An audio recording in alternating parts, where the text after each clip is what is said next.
Hi and welcome to my channel. My name is Magnus, and today we're checking out Checkpoint's new appliances that they introduced in Vienna CPX 2024. So here we see Gil Shved is presenting the new appliance line, the Quantum Force, and they are replacing a bunch of boxes, and more or less they have twice the performance of the previous boxes. So if we check Checkpoint's lifecycle support page, we see here now that the 6000 appliance line all has new successor modules. So if we specify this, for example, the 6200, the successor for this one is the 9100. So if we go into more details here, we see the 9100 Quantum Force appliance that is replacing the 6200 gateway appliance. It has more or less 2 to 4 times the performance depending on which blades are you using, and I would say that's more or less expected. I mean, the older appliance was released in 2020, I believe. If we go back and check, we see here January 2020 is when this was introduced, and the successor module was now introduced in February 2024. So during 4 years, we get 4 times the performance. So that's quite nice. And we also see like the appliance itself, it has the same footprint. It's still 1U. We have double power supplies. We have amount of ports that is pretty similar. So I mean, if we only check like pure performance and data sheets, this is the obvious replacement. And it's a similar story when it comes to like the 6400 to the 9200, 6600 to the 9300. We have more or less double performance when it comes to next gen firewalling. But I mean, performance isn't everything. We also need to consider the cost. And I was a bit disappointed here actually. So we have a successor module of the 6200.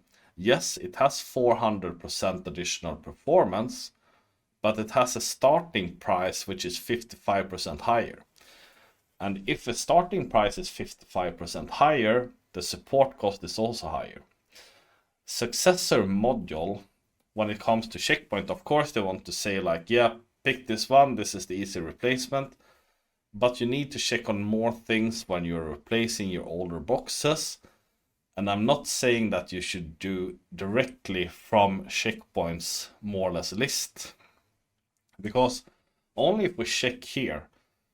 So I'm comparing the 6200, the 6400 and the 6600 to the 9100. So if we're going from a 6600, my replacement would be the 9100. I mean, I get twice the performance, but I get 40% lower price. So there are more things to consider than to just check Checkpoint's list of the replacement modules or the successor modules. Of course, there are more to consider than just performance and price. We need to consider port density, redundancy capability. So the 9100, as far as I can see on the data sheets, I mean, it has enough ports, it has enough performance. So 9100 would be a replacement for the 6600 as well.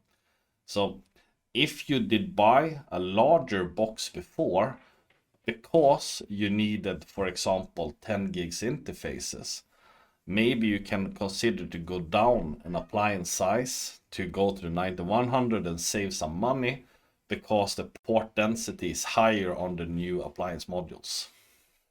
It's actually a bit more tricky as well, because more or less each appliance you can specify in different ways. So for the 9100, for example, you have a base package and you have a plus package.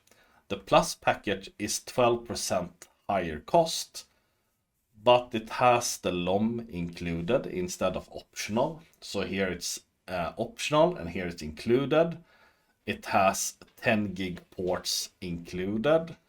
It has higher memory included. So the 12% price increase for going to get this, I think that could be justified. Of course, you can add additional things. So if you need additional ports, this is something that you can add after. It's same with memory, etc. You can upgrade things later on if you need to. So one of the concerns that I have with the 9100 is it's 55% more expensive than the 6200. Keep in mind the 6200 is still available for purchase. It's not end of sale. It's just it has a successor module. So if you just need like, okay, I need something with similar performance, and you're fine with Gaia Embedded. Gaia Embedded is not the same type of operating system. So Gaia Embedded is much more limited than real Gaia. But for some locations, maybe the new Spark appliances that was released, I think, a month or two ago, they could be worth to consider. So if we, for example, check here, we have the 6200, the specs for the 6200 here. So we have like, yeah, a 3.7 gigs of IPS throughput. And the Spark appliances, they have a lot more performance for a lot better price. Yes, it's still Gaia Embedded, so you really need to make sure, are you fine with it? For some locations, for some purposes, I think that the Spark appliances could be really beneficial. So for example, one place where I use small appliances, it's for my management network, my ILO network, like out of band. And the Spark appliances wouldn't be totally wrong there.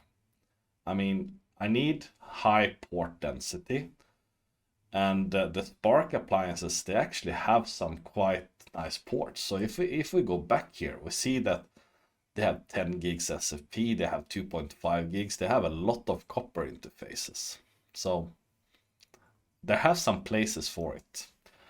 And as you see, they are a lot lower priced than the 6200.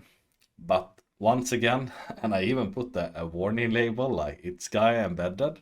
So think about it before you decide for it. It's easy to read a data sheet and see like, yeah, this has redundant power supply. But redundant power supply and hot swappable power supplies are different. So for example, the 6600, which I stated you can replace with the 9100 and you're fine, the 9100 doesn't have hot swappable power supplies. So the 6600 has hot swappable power supplies. So there can of course be differences. And honestly, I think it's a bit a shame that Checkpoint didn't have hot swappable power supplies in all of their enterprise appliances. I think you should have that in 2024. You should be able to replace fans. You should be able to replace PSUs. So if you still want to have that possibility within this new appliance line, you need to go quite high. So you need to go to 9400 before you have dual replace power supplies. And the fans, I didn't see that they are like replaceable. If you go even higher, the fans can be replaced in an easy way. I also need to give some positive feedback to Checkpoint. So in the datasheet, they also include the maximum number of VSS, virtual systems, if you're running VSX. This is something that I have been missing in the datasheets. It has always been stated like, yeah, you can run 200 VSS.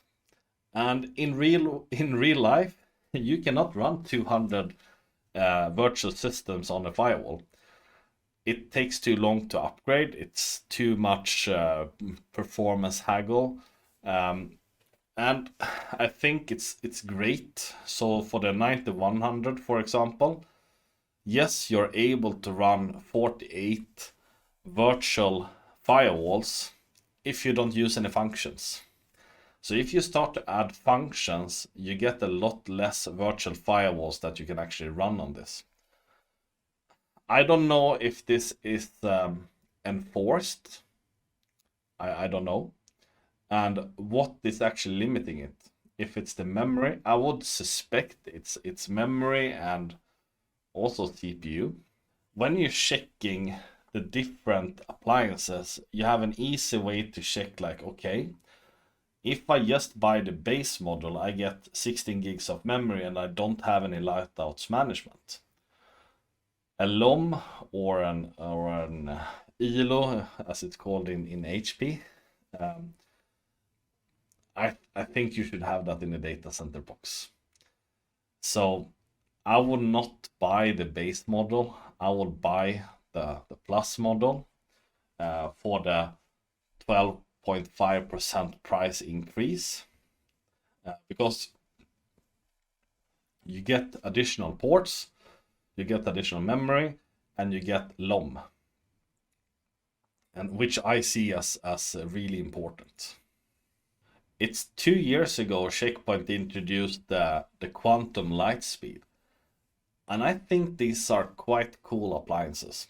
I'm really an open server guy, so I try to not look so much on appliances for specific reasons. But when it comes to the Lightspeed appliances, it's like, okay, it's starting to get really nice. Because here you have the NVIDIA Connect X6 interfaces. More or less you can do some firewalling and some throughput, and some of the performance you can take in ASICs. So the performance of these boxes for the price is insane. So I was a bit surprised here when they introduced like the 19200 as a replacement for the QLS 250. And I guess it doesn't really has to do with like the performance, so to say. I think it has more or less to do with support of appliances. Maybe they wanted to have a newer NICs or whatever. Because in the newer Quantum Force line, they're actually using NVIDIA Connect X7 instead of 6. So I don't know the difference between them. I don't know if there will be any difference within the code either. But the reason why I'm so surprised of this being specified as a successor product is more or less the price to performance. So when it comes to the QLS appliances, they have been running promos on this for a long period of time. So if you want to compare price to performance, yes, it has higher performance when it comes to like more advanced blades like application control or URL filtering, IPS or whatever. But the Lightspeed appliances was introduced to more or less meet the demands of high trading banks or running backups. So the great thing about these appliances was the firewall throughput, meaning layer 4. So you can have logging, firewall in a real high speed, more or less wire speed. So if we check like the performance for the QLS 250 when it comes to Gen 2 security, which is firewall, it's 250 gigs. And it comes included with 200 gigs interfaces, which is extra for the 19,100 and 19,200. So not only is the starting price a lot higher, the performance of normal firewall throughput according to the data sheet is actually lower. It has more performance when it comes to the higher gen security, like Gen 3, Gen 4, Gen 5, meaning more blades, more functions that is utilizing the CPU. But if you're going to run backups or transfer vast amount of data between two data center and just want logging, firewall, etc., QLS, I mean, it's hard to beat the price for performance. And I just wanted to specify here, like, if you go for the 19,100 here, not only is it 185% more expensive, you actually need to add additional cards for the 100 gig interfaces. So the QLS, which I state again, so the QLS, which I mentioned before, they are running promotions on it, and they have been running promotions on it as long as I'm aware, actually. But they are already included 100 gigs interfaces. They're already included the LOM. They're already including a much higher amount of memory. So I don't see I don't see the reason for replacing QLS 250, and I would have hard time to justify buying the 19,100 and 200 series over the QLS. Of course, there can be some other limitations. Of course, there can be some other, I don't know, factors. And as I said, the new appliances have more CPUs. They have more performance when it comes to higher, like application control, URL filtering, IPS, DNS inspection, anti-bot, whatever. All of that, it has more performance. But is it worth 3 times the cost? I don't know. Keep in mind, if something is running promotion, you're still paying the support cost of the list price, and the list price is not 3 times as low. So the list price is higher, but the promotion is great. So I mentioned before, like, we're checking like the lifecycle support page. So we see here product, status, available, end of sale, successor module, and all of that. What does all of this really means? So if we check this 5600 appliance, the appliance itself, it was released in April 2016. And we have this support lifecycle. So the support lifecycle for the box, it doesn't start when the appliance is released. It starts when the successor is released. So the successor is released in December 2020. So that would be here. So year 0. So then we have additional minimum 3 years. So if we check for this specific one, we have end of engineering support 4 years after. So 4 years after the successor is released, we have end of engineering support. The appliance is still supported additional 1 year in December 2025. So Checkpoint guarantees that after the appliance successor is released, it's 3 years until end of engineering, and then additional 2 years for end of support. So in case of this 5600 appliance, it was supported, or it will be supported, for 9 years. So there are some reasons why you want to put like these successor modules, even if it's not a directly replacement. And Checkpoint, like, yeah, if you're going to replace this box, buy this one. So for example, it has to do with how long is the box actually supporting the current and newer release. So when the successor is released, we see here it's less than 1 year, or 1 year, that it still will support the latest version, but it doesn't support like newer after that one. So there are reasons for Checkpoint to put this in the list, And as we see here, the 5600 appliance, it support R81.20. R82 is not fully released yet, and maybe it will be supported, maybe not. It depends.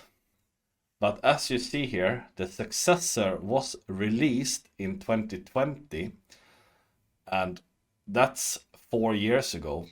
So according to this table, they don't need to support the latest newer release if something is released now. So when R82 is released, Checkpoint has not, and I reiterate,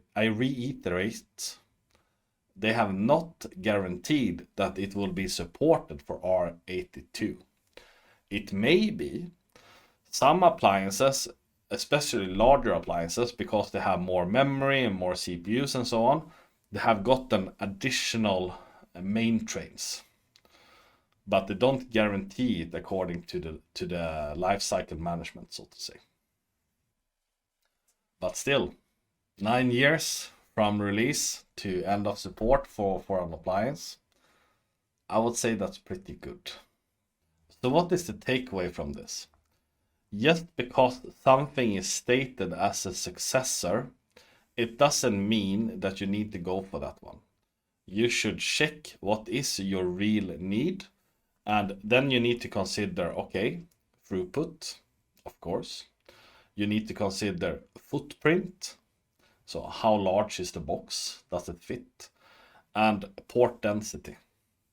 And the type of redundancy that you need. And then you need to consider, am I fine with that it's Gaia embedded, or do I need real Gaia? There are differences. And the last thing I really want to emphasize here, when Checkpoint released new releases, like when they go from R77.30, which this one was supported for, until R81.20, there are major, and I really mean major improvements in performance in only the software code. So the appliance that you buy, it gets better over time. It sounds strange, but some of the new features with the new code is performance optimization for more advanced things like HTTPS inspection. So the performance increase can also come by improving the software. So that's why it's important to keep updating to the recommended releases, because not only do you gain additional security, but you also gain additional performance in your existing boxes. So I think that's it for this video. Thank you for watching, and I hope to see you in the next one. Take care.